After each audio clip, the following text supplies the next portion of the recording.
momentos, a dos personas que respetamos y admiramos, dos amigos de esta casa, de este espacio libre como el viento.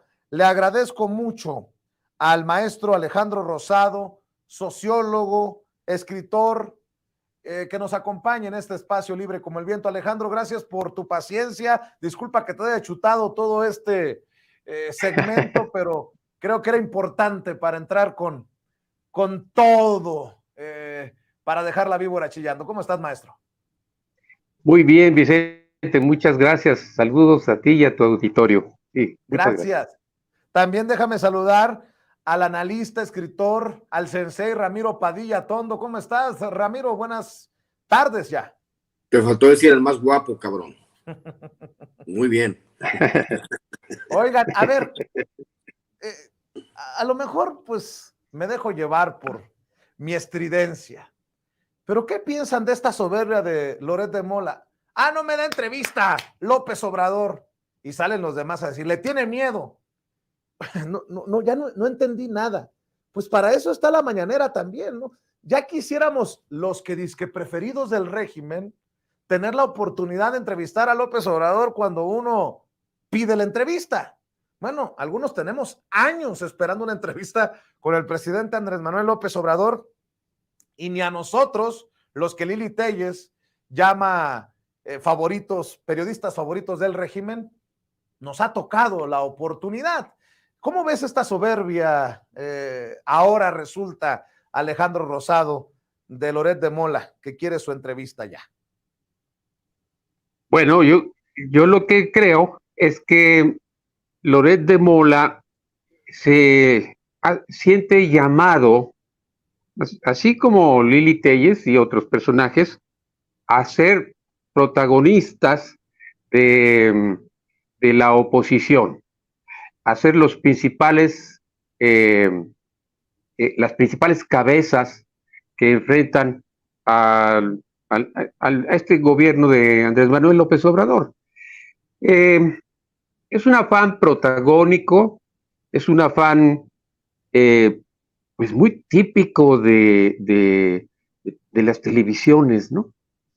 En donde hay un personaje principal que es así como un héroe, héroe de las peores causas, en este caso, y se enfrentan heroicamente al presidente de la República. En realidad se trata de provocadores. Loret de Mola ya se puso el chaleco de provocador desde antes del gobierno de López Obrador, y vive de eso, vive de Andrés Manuel. Entonces él quiere continuar creciendo su fortuna con grandes sumas que le pagan por ser un provocador. Claro que Andrés Manuel, pues, bueno, si yo estuviera en su lugar, pues lo rechazaría, es más, ni le haría caso, ¿no? Ningún caso. Es un provocador. Es una persona que... Sí, perdón, Alejandro, sí, ¿cómo ves tú, Ramiro? Es una persona... Fíjate que... Y le ofrezco una disculpa al maestro Rosado porque creo que tenemos un desfase, por eso a veces resulta complicado para mí conduciendo los tiempos. Le ofrezco una disculpa al maestro Alejandro Rosado. Te escucho, Ramiro. Pues obviamente hay un mercado grandísimo de la crítica a López Obrador. Este mercado genera muchísimo dinero para mucha gente, y es ¿por qué no se habla de otro tema? Porque les da de comer a la mayoría de la oposición. Si tú no hablas, si tú no criticas, si no hay gente como Marieto que todos los días postea, yo creo que le pagan por tweet, ¿no? O sea, hay toda una serie de personajes que viven de eso. Si no hablaran de López Obrador, su vida carecería de sentido y carecería de estímulos económicos. Es normal, o sea, es mucho más grande el país que los comentarios de ciertos tipos que han trabajado han trabajado esta circunstancia, ¿no? De pretender ponerse al nivel, pues, como bien dicen, hay niveles, porque el presidente le tendría que dar espacio a alguien como él que se la ha pasado mintiendo y que ha hecho una fortuna, es el presentador de noticias, uno de los presentadores de noticias más ricos del mundo, que no es periodista, es un presentador, ¿no? Tú sabes cómo se le dice en Estados Unidos, ¿no? Vicente, color commentator, ¿no? Que es como la uncultured, son color commentators, no, ni siquiera son, porque así en Estados Unidos además así los presentan, ¿no? Ahora con el tema de Tucker Carlson y todo lo que ha sucedido en Fox News. Exactamente, o sea, pues este güey no es periodista, dijeron la gente no es periodista, es un güey que entretiene, o sea, ahora que trae un pleito casado, ¿no? Fox News con Tucker Carlson es exactamente igual, o sea, son personas que hacen comentarios, pero no son periodistas. Entonces, ¿por qué una persona que se considera así periodista, pero los demás no lo consideramos periodista, porque un periodista no hace ese tipo de cosas?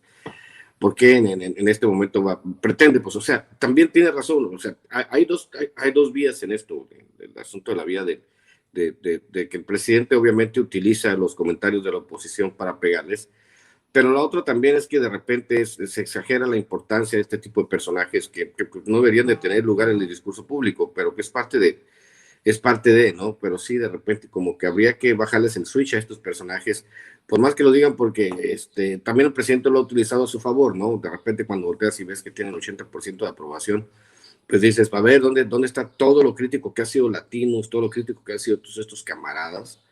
Y si el presidente pues, sigue aumentando su popularidad, simplemente uno tendría que decirles, deberían de cambiar de estrategia, porque a 5 años de la llegada a la presidencia de López Obrador, ahora el tipo que tiene el 80, creo que terminó con el 84% de popularidad cuando fue jefe de gobierno. Entonces parece ser que López Obrador quiere romper ese récord de llegar a más del 84% de popularidad, ¿no? Al final de su mandato. Entonces, pues ahí va el asunto, que pueden decir lo que quieran, no hay en sí, pues digo, no hay consistencia ni inteligencia en la manera en que se conducen, porque pues hay un mercado que alimentar y ese mercado anti-AMLO es el que las da de comer y pues tienen que contarle historias, ¿no? Te gustan las historias de corrupción de la familia de López Obrador, que no existe, por supuesto. Entonces, pues ahí vamos a inventarles historias, vamos a agregarle características de personalidad que no tienen, ¿no? Para alimentar ese público insaciable que quiere ver mal al presidente López Obrador y a su familia, y por eso son tan agresivos. Así que, pobres vatos, ¿no? ¿Y qué me dicen de la troleada que le pone el presidente Andrés Manuel López Obrador a Norma Piña, la ministra presidente de la Suprema Corte de Justicia de la Nación? Le preguntaron al presidente sobre este premio a los derechos humanos que recibirá por parte de la Asociación Internacional de Mujeres Juezas. ¿Y qué fue lo que respondió don David, el presidente?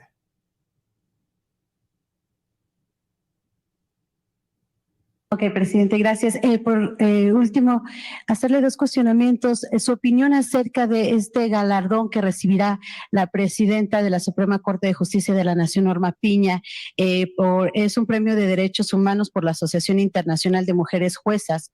Se ha considerado que ha tenido pues criterios trascendentales, que ha hecho labor en materia de perspectiva de género. Saber su opinión al respecto. Y por último, se encuentra culpable al expresidente Donald Trump de agresión sexual contra la columnista Jan Carroll.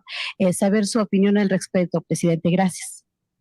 Pues mire, pues esos premios se pueden conseguir en la Plaza de Santo Domingo.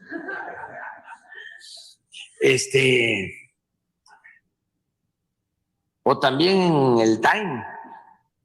Acuérdense de esa revista famosa, ¿no?, internacional, que decía el economista del año. Siempre era un secretario de Hacienda de México, de la época del saqueo, de la corrupción.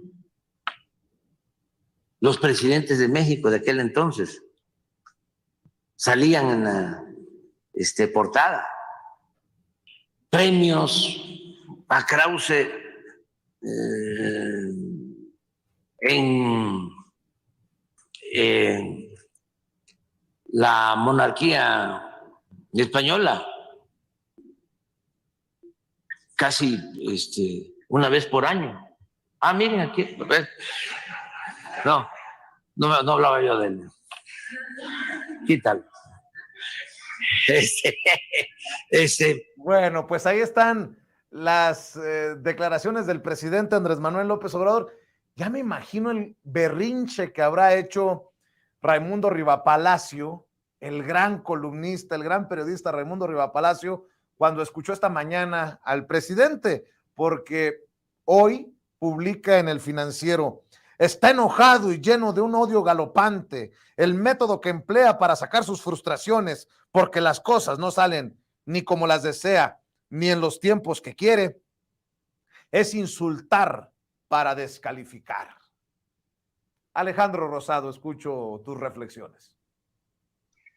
Bueno, yo creo que se trata de una derecha muy desesperada y que ha entrado ya también en algo muy curioso. Cuando alguien desespera, aplica lo mismo una y otra vez. Entonces, lo que sucede es que al final de cuentas, hasta una derecha desesperada entra en una zona de confort. La zona de confort consiste en vivir del presidente, vivir de criticar de la manera más estúpida al presidente y a su familia, criticar cualquier defecto, porque claro que el gobierno, digamos, el gobierno en turno siempre tiene fallas y a partir de ahí empieza el desgaste.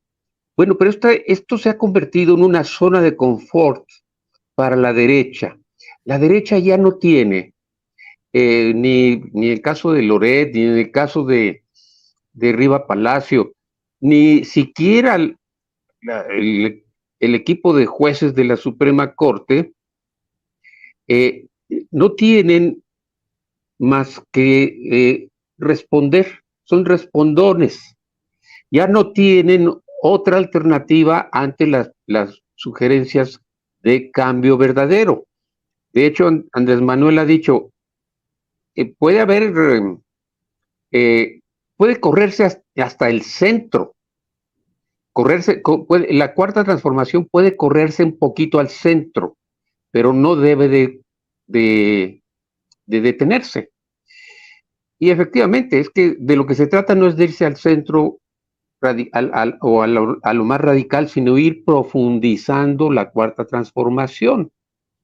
Y esto ya no lo pueden detener ellos.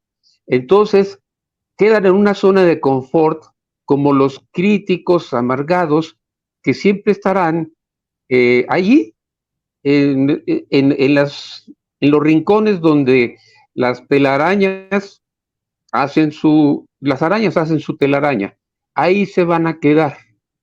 Y entonces, yo creo que necesitamos, como comentaristas, como periodistas, pasar a otro plano, porque estas cosas, esta declaración de que la jueza, la ministra Piña, es premiada por una asociación internacional de juezas por los derechos humanos, me parece que ya son noticias que no son noticias, que ya no tienen ninguna importancia. Está el caso Assange, pero primerísimo plano, ¿verdad? Como un caso que ya con la toma de posesión del nuevo rey, Carlos III, hay una presión superior. Está el asunto de Ucrania, está el asunto de que Lula está luchando por la paz en Europa. Hay muchos otros temas que estos, pero estos temas son los que, como bien dices, y bien dice Ramiro, generan entretenimiento. Pero nosotros tenemos que buscar la manera de desviarnos de ello y hacer otro relato acerca de lo que está sucediendo en México, porque si no estamos estancados, ¿no sienten la impresión de que estamos medio estancados en esto de estarle conteste y conteste a la derecha cosas insulsas? Yo Yo digo que hay muchísimos otros temas que tendríamos que abordar. ¿Cómo ves, Ramiro, tú? Sí, coincido con Alejandro. Obviamente, te acuerdas que lo dijimos después de la elección de 2021, que era tiempo de construir un nuevo discurso, porque habíamos estado siendo reactivos a todo lo que decía la derecha. Obviamente, sí, da material a la derecha, ¿no? Porque también tenemos que estar en la discusión pública, tenemos que encontrar el equilibrio, pero también tenemos que hablar de lo que nosotros proponemos. Al final de cuentas, pues sí, hemos entendido esta parte, ¿no? Lo de la ministra Piña y lo de los autopremios, pues obviamente es una costumbre muy priista, ¿no? Muy panista, darse premios entre ellos y festejarse. Acuérdate, ahí tenemos que premiaban al círculo de seguridad de Calderón, ¿no? Se daban premios entre ellos. ¿Cómo se llaman ahora los que están en la cárcel recibían condecoraciones vestidos de policías mientras se enriquecían a costa de su tráfico de drogas, ¿no? O sea, ese tipo de premios, ahora que es divertido, ¿no?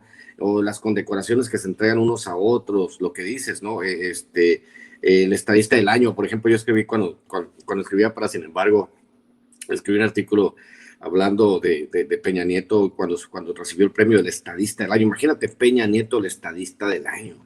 Como bien dice el presidente, pues han de haber conseguido la condecoración en Santo Domingo, pero también la manera en que se establecen estas relaciones de premiación, ¿no? Porque al final de cuentas es un asunto mediático, es un asunto anunciado, como decía el presidente también, si todo el tiempo pues, estaban premiando a los secretarios de Hacienda, ¿sabes? Pero pues, obviamente los premiaba el Fondo Monetario Internacional y el gobierno de Estados Unidos. También tiene que ver, por ejemplo, con el asunto de las calificadoras. Oye, la calificadora va a bajarle la calificación a México de tener doble B a tener B nada más, porque van a bajar por las proyecciones que hay, la chingada.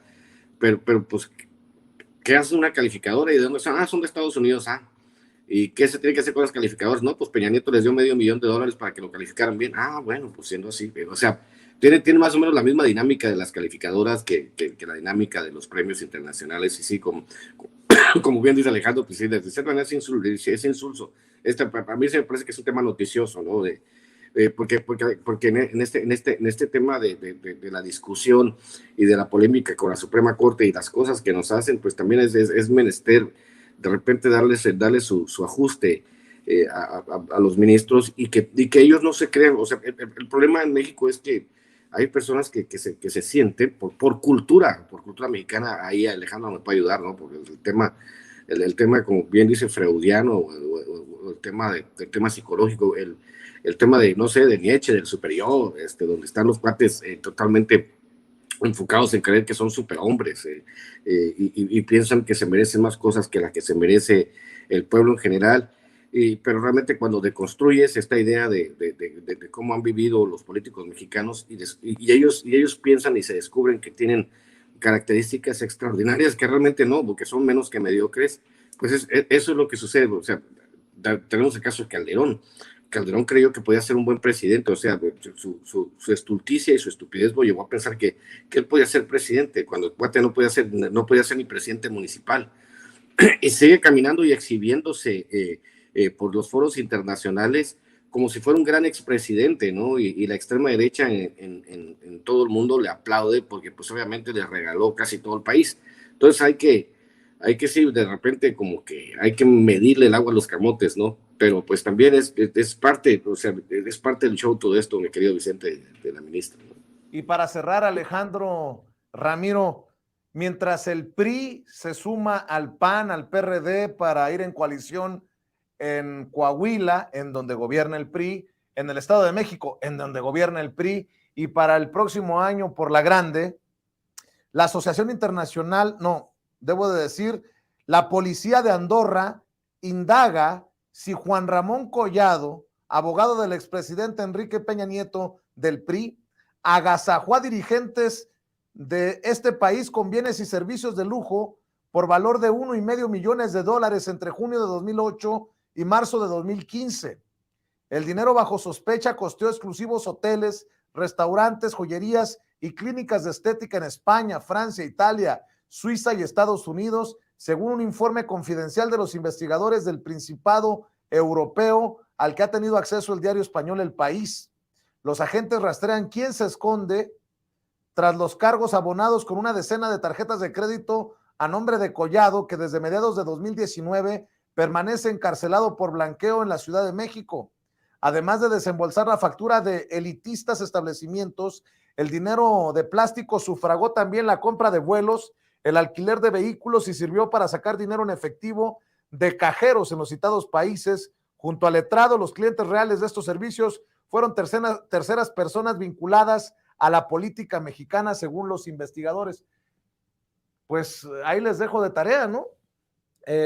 Yo creo que hay que dar a conocer estas noticias porque vamos a procesos electorales en los que estos, o por lo menos los amigos de estos malandros, bandoleros, diría el presidente Andrés Manuel López Obrador, le dicen al pueblo, vuelvan a confiar en nosotros, Alejandro.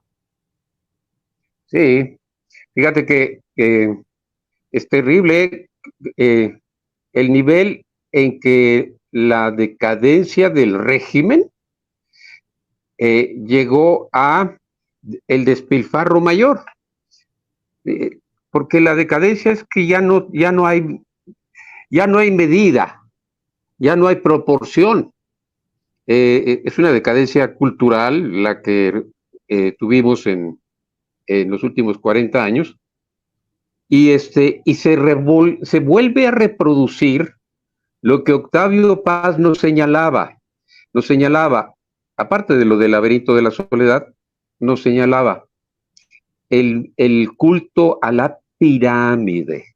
El culto a la pirámide es duraderísimo, muy duradero, es decir, 500 años, 600 años, 1000 años, en donde los jerarcas podían hacer grandes despilfarros, grandes dispendios en su favor. Este señor que mencionas, Collado, era el abogado cercanísimo al presidente, al último presidente del viejo régimen, de Peña Nieto. Era uno de esos personajes empoderadísimos, con manejos mafiosos, por eso está en la cárcel, y representa exactamente eso que todavía necesitamos pensar. El culto a la pirámide no cambia con un cambio de régimen. Es una revolución de otro nivel, más profundo.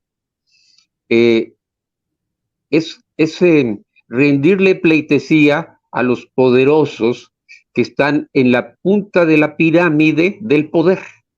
Eso todavía nos falta mucho. Qué bueno que Andorra se está preocupando por esos gastos. No se preocupaba por recibir cualquier tipo de inversiones financieras en sus tierras, las mantenía bien guardaditos, ahora está preocupado. Pues qué bueno, no entiendo eso por qué, pero qué bueno que lo esté haciendo.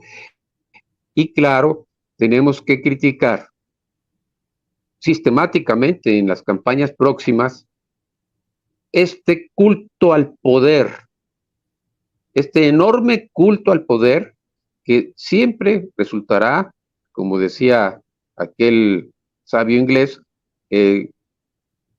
corromperá absolutamente si el poder es absoluto.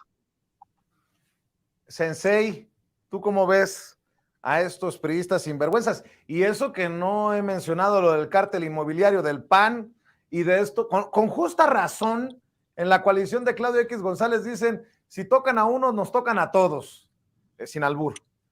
Sí, maestro Alejandro, es Lord Acton el autor de la frase del poder absoluto. El sentido del entendimiento, porque hay que saber, creo que pues, son las etapas psicológicas de la construcción del ego, en el caso de los priistas, de los panistas, cuando de repente se descubren, no tan bien, o sea, no es exclusivo de todos ellos. Básicamente es el asunto de la clase política mundial en muchos de los países, porque no han interiorizado los valores los valores democráticos, pues. Y acá en México vamos a tardar todavía una generación en que los políticos entiendan que esto no se trata de un espectáculo. A mí me ha tocado ver los políticos a nivel local que son de Morena, armar espectáculos como de besamanos como si fueran priistas. Entonces, no han entendido el sentido que tienen las transformaciones, y es que es tener el poder para, como dice el presidente, para servir. Pero pues no hay políticos como López Obrador que construyan de cierta manera, o sea, que hayan dominado a tal grado el ego que hayan resignificado el poder, sobre todo el presidencial, y resignificar, ¿no? Interiorizar esos valores que significa que hay que construir una manera nueva de ejercer el poder. Pues nos va a tardar una generación, porque hay que reeducar a las nuevas generaciones y explicarles que uno no llega al poder para hacer espectáculos, uno no llega al poder para enriquecerse, uno no llega al poder para que para donde quiera que vaya la gente le aplauda, para construir discursos vacíos, para gritar nosotros en esto. O sea, ese tipo, el tipo del político gritón también tiene que desaparecer en México. Pero esta forma de construir o de entender la política, pues tiene que pasar por un proceso de reeducación de la sociedad. Y que es lo que también tendríamos que hacer, como bien lo plantea Alejandro, también tendríamos que hacerlo, ¿no? Él lo dice en las coordenadas históricas de la 4T, que por cierto es un librazo, ¿no?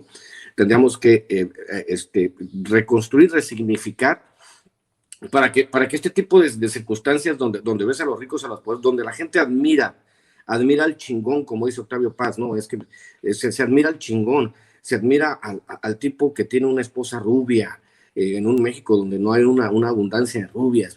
Eso lo decía Alan Reading en Vecinos Distantes, ¿no? O sea, se admira la manera de construir el poder por los medios que sean. Es muy chingón porque se chingó a todos y llegó a la cima y ahora es el más poderoso, ahora todo el mundo tiene miedo. Hay que recordar un Carlos Hank González, por ejemplo, ¿no? Que era muy poderoso, era muy maldito, pero era muy elegante en su manera de describir al mundo y de invitar a sus adversarios y hacerles una buena comilonga, ¿no? Había un cuate, ¿cómo se llamaba? El Nene Garza, o sea, un cuate de apellido Garza, Tamaulipas, que mandaba un avión exclusivo para que le trajeran un cabrito, ¿no? ¿Qué vamos a comer ahora? Un cabrito de Tamaulipas, y órale, vayan en un avión privado a traerme el cabrito, que lo hagan allá en Tamaulipas porque es el sabor que me gusta. O sea, de ese tipo de cosas que hacían los políticos de antes, políticos faraónicos, ¿no? Que pensaban que eran dueños del presupuesto. Ahora que se descubren fuera de la jugada del presupuesto, ese es el asunto de los rabiosos empresarios que no producían nada ni que generaban valor agregado, simplemente eran rentistas del presupuesto, como Claudio X González, que hasta él mismo, ¿no? Se pagaba 9 millones de pesos al año de sus organizaciones, con presupuestos de un fideicomiso, con dinero de nuestros impuestos. Pero imagínense que Claudio X González se paga 9 millones de pesos de salario.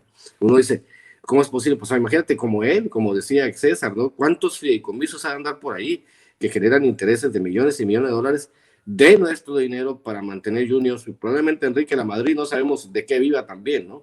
Después de la mega chinga que le pegó Viri Ríos, hay que preguntarle a Enrique Lamadrid de qué vive, qué estudió, ¿no? Y que ahora el junior quiere ser presidente. Es una nueva circunstancia donde vamos a ir poco a poco aprendiendo que el poder es para servir, y el poder tiene que ser también de cierta manera horizontal, no piramidal, y es lo que vamos a construir en el futuro, mi querido Vicente. Muy bien. Oye, maestro, pues de una vez invitemos a la gente a tus esfuerzos para que respalden, apoyen, estén al pendiente. Mañana nos vemos a las 10 de la noche, hora de México, en mi canal. Vamos a tener un par de entrevistas, a platicar un rato. Ya saben, nos vemos más tarde con Marcelino Panivino. Ya saben, @Charo Ilustrado, @Ramiro Tondo, y los que quieran libros, pues ahí me dicen por Twitter. Te mando un abrazo. Gracias, @Ramiro Atondo en Twitter. Y el maestro Alejandro Rosado, ¿en dónde te apoyamos? ¿En dónde te leemos, maestro? Muchas gracias, Vicente. Pues mira, pueden leer mis libros, que son 3 ahorita, los que están en la plataforma Amazon. Son 2 novelas comunistas que se llaman El Moscovita y la Zona 2, que son novelas autobiográficas de cuando fui comunista en los años de la Guerra Sucia. Y un libro de ensayos que acaba de mencionar Ramiro, que se llama Coordenadas Históricas de la 4T. Es un libro actual. Pocos libros hay como esos todavía, aunque vienen más, ¿no? Vienen más de otros autores. Y así que esos los pueden comprar en Amazon o a través de mi cuenta en Facebook, Alejandro Rosado, con Z, se escribe Rosado. Muy bien, pues Alejandro, Ramiro, les agradezco mucho que hayan llegado a esta cita con la audiencia de Sin Censura. Estamos al pendiente, que pasen excelente día. Gracias, maestros. Y déjeme saludar a mi amigo Mauricio García, experto financiero.